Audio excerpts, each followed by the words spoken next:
So, that being said, yes, we are going to share with you what our preference is. It may or may not come as a shock to everyone here. However, for us, drum roll. Hi guys, this is Jordan. And I'm Jared. And we are JJ Cruise. It has been a minute since we have made a video like this, and for that we are very sorry. We've been traveling. We were on 2 cruises back to back a couple of weeks ago, and coming this weekend, we are going on 5 back-to-back cruises. So it's really crazy, but we are so excited to bring you so much information on our travels. Before I jump into this today, please subscribe to our channel and like this video. We are trying to hit 1,000 subscribers as soon as possible, and we appreciate all those that have subscribed. But for those of you who have not subscribed, please subscribe to our channel and hit that notification bell that's right beside it. And for everyone that has, thank you so much. We've gotten a whole bunch of new subscribers this last month. We appreciate it so much. It's because of all of you guys that help us reach our goals, and we really appreciate that. And continue making these videos about cruising. Yeah, absolutely. Speaking of which. All right, so we did something really cool in the month of February. We went on 2 cruises back to back. One on Royal Caribbean's Anthem of the Seas, and then the second week was on Norwegian Cruise Line's Bliss. We've never been on Norwegian before, so we wanted to bring you a video from our perspective, just trying to explain the differences between the 2 cruise lines, because for us, when we stepped onto Norwegian, we kind of felt like fish out of water. Yeah, like it was our first cruise because it was so different than Royal Caribbean. Yeah, so we're gonna jump into 5 things here just to explain the differences between the 2 cruise ships. We're gonna talk about design and decor. We're gonna talk about entertainment, activities, service, and then food. So to kick this off, like I said, we went on Anthem and Bliss, both beautiful ships. When it comes to design and decor though, what did you think of Norwegian? So design and decor was something that Norwegian on the Norwegian Bliss did really well. Every single space was so unique and themed and different. Intentionally different. Yeah. And it made you feel like, for example, if you're at home and you go across the street to a Thai restaurant, it's a completely different feel than going to your neighborhood pub. And that is what we loved about the Bliss. Yeah. Very intentionally different. And Royal Caribbean has some spaces like that, but they don't have as many. So like if you've been on Navigator or Mariner, they've got the Tiki Room, which is their tiki bar that is really cool. And you walk in there and you're like, wow, I'm not even on the ship anymore. It felt like that for every bar and restaurant that we went into. Yes. They also have the waterfront, which a lot of their bars have 2 sides, one inside and one outside, so you can have a bar on the deck. Like, it's unique. Yeah, and especially restaurants were the same thing, so you could sit outside or inside. Very similar to a very nice Florida restaurant or some Caribbean restaurant where you can sit inside or outside. So we loved that about the Norwegian Bliss. Yeah, the Norwegian really did do the ship justice, and we've heard that they do that on a lot of their other ships as well, so we appreciated that. So number 2 is entertainment. So with entertainment, we both agree this is a hard subject because both cruise lines do it so well. Yeah. You know, one doesn't win out on the other, but we do think there are some pros and cons to each cruise line. And for Norwegian Bliss, from my side, I would say the casting was terrific, and the selection of shows, which we saw 6, as well as Jersey Boys and Prohibition the Musical, as well as some comedy shows. The casting and the performances were fantastic, and the shows themselves were very new, very fresh. 6 itself hasn't even opened on Broadway yet, so we love that about Norwegian.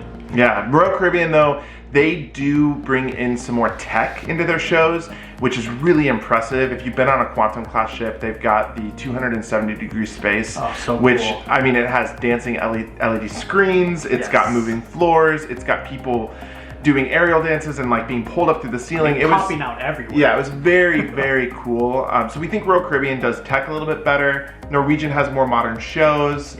They both have stellar casts. I mean, the casting on every show we saw on Anthem, there was We Will Rock You. They were amazing too. Everyone was an incredible singer, incredible dancers, incredible performances all throughout all the ships, which is great. You want to go and have a great time. The one thing we will say is I think that Norwegian lacks a little bit on the variety, just because if you have been on Royal Caribbean and if you've been on an Oasis class ship, there is like the ice skating rinks for ice skating shows. You've got an aqua theater, which combines divers and dancers and water. One of the coolest shows at sea, in my opinion. However, the shows on Norwegian Bliss were still amazing. Yes. So we really, really did like them. So that leads us to the third area, and that is the activities. So this is one area that we do think is very clean, cut and dry. If you like a lot of activities, whether it's from crafts, dance classes, all the way to, you know, games, a lot of games, sports music competitions. venues. Yeah, all of that, Royal Caribbean's your choice. Norwegian, on the other hand, really was a lack of activities. It's more for those that want to go and relax. You know, especially if you're in the Caribbean, you just want to go sit out on a lounge chair and drink some tasty beverage. Yeah. That's about what you should do in Norwegian, because anything you want to do on top of that, obviously they have a go-kart track, which is the first at sea and one of the only ones at sea. They do that well with Norwegian. However, you have to pay for it. And so it's constantly doing more and more of that. In fact, I believe you had to pay for water slides up until just sometime last year. Recently. And so like their activities, there are some unique activities, but you have to pay for it, and it's really just a one and done. You had to pay for a lot of the extra activities. You know, obviously there's bingo on both ships that you pay for, but Norwegian even went beyond that and did like Deal or No Deal and did some other games that you had to pay for to participate. So yeah, so that would be our take on activities. For the fourth category here, service. This is a little bit tough because we're in the midst of a time right now where the coronavirus has hit and a lot of staff has been pulled off of ships. That being said, we went on 2 ships back to back. Royal Caribbean really did service better. Yes. You know, they always had a smile on their face. We're always helped with any issue that we could have.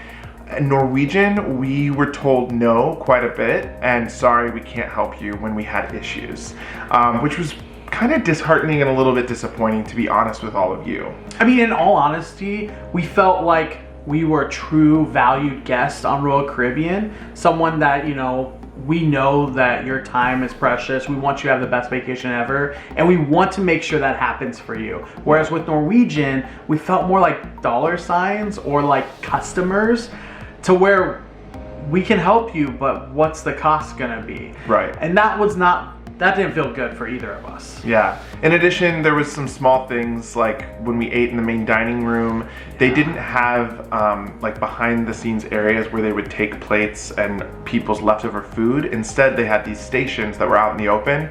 And twice we got sat right next to one where they were just piling up and scraping people's leftovers onto one plate.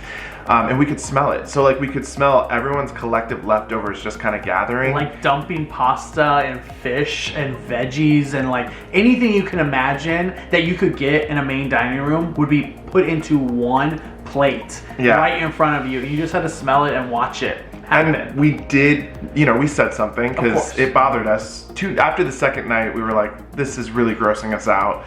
That was just the norm. And then she said, sorry, that's kind of just how it is. So that was kind of an example of what we experienced that week. All right, let's move on to the last category here. I promise we always try to be positive. We are going to talk about food, and so I'm going to start on a positive note. Yes. With Norwegian Bliss, we did eat at Cagney's, which is their steakhouse. Their steakhouse. And similar to Chops, Grille, and Royal Caribbean. Yes, and Cagney's was really good. Yes. Yeah, you liked it, right? I loved Cagney's. I thought it was really good food, really good steak. So honestly, Cagney's was great. It was definitely worth the money. Yes, for sure.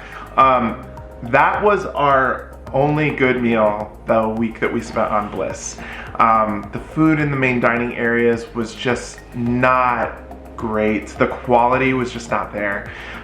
We had no incentive to go to a main dining room because the buffet was the same quality. Which we all know how the buffet is, right? It's easy to go to. If you're in a bind, go to the buffet.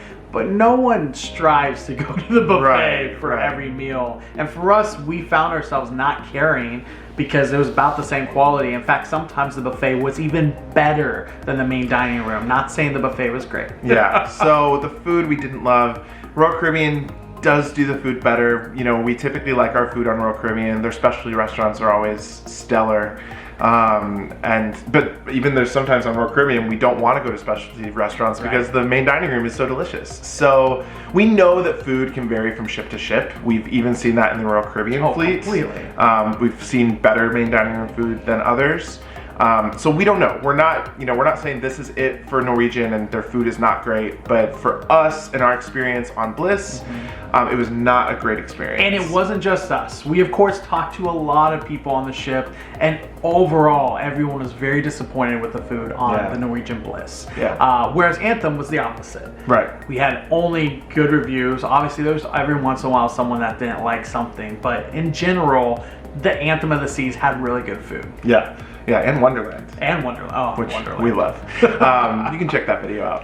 All right, so let's talk really quick though about what is the big difference here between Norwegian and Royal Caribbean. And we've talked to so many people on Norwegian because we wanted to know, why do you choose Norwegian over Royal Caribbean? And some had gone to both. Some had done Royal Caribbean 10 years ago and just have done Norwegian ever since. And the one key word we hear over and over again is freestyle. That is Norwegian's like bread and butter.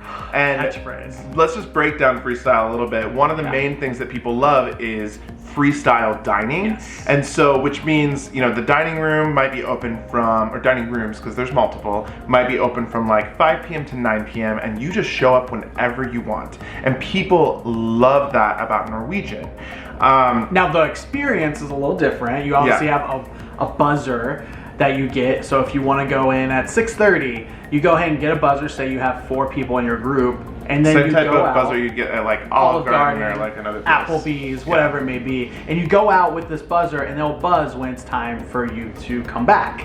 Well, then you get into one line to hand in the buzzer, and then get into another line to get ready to go and be seated to your table. So it was still a process. However, the big thing here is both cruise lines offer the same thing. Right, and people don't know that Royal Caribbean also has what's called My Time Dining, which is the exact same thing. And you can still do reserved. If you are coming from Royal Caribbean to Norwegian, you can still have reserved dining times as well. You can do 6 o'clock every single day at the exact same restaurant, at the exact same main dining place. So honestly, it should not be a factor, but a lot of people didn't know that. A lot of people said that because they were in Royal Caribbean 10 years ago when My Time Dining wasn't a thing. And so that's one thing we want to completely negate right now. The other part is that freestyle means you, from what we understand, pay like a lower base price overall for your cruise. So then you can just add on the things on top of that you want to do. Like if you want to drive race cars all week, well, you can buy a race car pass for, I think it was around $200 on top of your base cruise fare. If you wanted to laser tag, do laser tag all week. $50 per person each time you do it. Right. And that goes for everything, including bottles of water. You couldn't, even with the premium beverage package, get bottles of water included. You had to pay for a whole pack of water, and they weren't bottled, they were boxes now, you know, trying to help the environment. But just to think of that, it felt like they were constantly nickel and diming us, to where if you want to do something, it came at a cost. Even Prohibition the Musical, one of their main shows, you had to pay to be a part of and to go and attend. So we found that over and over and over again, which, you know what, some people love it, some people don't. It might be for you, it might not. If you want to go and do absolutely nothing, just want to sit by the sea and drink I guess water out of a glass. Tap water. You can't have bottled water. Tap water. Then that is perfect for you because you might pay the lowest price over Royal Caribbean. Yeah, exactly. You really might be able to get a very inexpensive cruise and still have a good time. And there is some very nice relaxing spots on that ship. And vice versa, Royal Caribbean is all about including a majority of the activities on the ship, you know, whether it's Northstar or iFly, both on Anthem of the Seas, whatever it is you want to do. If it's a zipline on one of the bigger ships, all of that's included. You don't have to pay for it. You don't have to pay for it at all. So that would be the big difference that we want to make sure is clear to everyone about freestyle versus Royal Caribbean. Okay, so that being said, we are going to share with you what our preference is. It may or may not come as a shock to everyone here. However, for us, Drum roll. We definitely prefer cruising with Royal Caribbean. Yes. And I know we have not done, obviously, a lot of Norwegian, but the whole freestyle thing, it's not for us. Just not for us. And once again, that's okay. It might be your thing, and that might be what you love about Norwegian. We like a lot of activities. We like being able to show up, to the ship, knowing that our cruise is paid for. We don't have to drop a whole bunch of extra money on vacation, and we can just go. Yeah, I love that. Everything he said is exactly why I love Royal Caribbean. I mean, I want to be able to just plan my day whenever I want to, but not have to worry about what the cost is going to be for everything we do that day. Exactly. So that's what it is for us. We want to know about, what about you? Yes. Do you guys prefer Royal Caribbean or Norwegian? Have you had good experiences, bad experiences? We definitely love this industry. We love cruising. We're so passionate about it. So please leave a comment below and let us know, what is it that you prefer? Leave it below in the comments below which cruise line you prefer. And then what specifically? Is it the freestyle? Is that what you love about Norwegian? Is it something else with Royal Caribbean? Is it the entertainment with Royal Caribbean? Whatever it is, let us know. We want to have a healthy debate here of what it is that drives you to the cruise line of choice. Yeah, absolutely. And hit that subscribe button. Yes. Hit the like button. Please share this video. Push it out. We really do want to know what people think. Yes. This was our experience, but we want to know what everyone else's experiences have been. And just to reiterate, subscribing is free to you. It is not costing a dime, but it means the world to us because that means we can create more content for this cruise community, and we love doing it. Yeah, absolutely. All right, well, that is it for Royal Caribbean versus Norwegian. Thank you so much for watching. Yes, thank you. We will see you next time. Bye. Bye.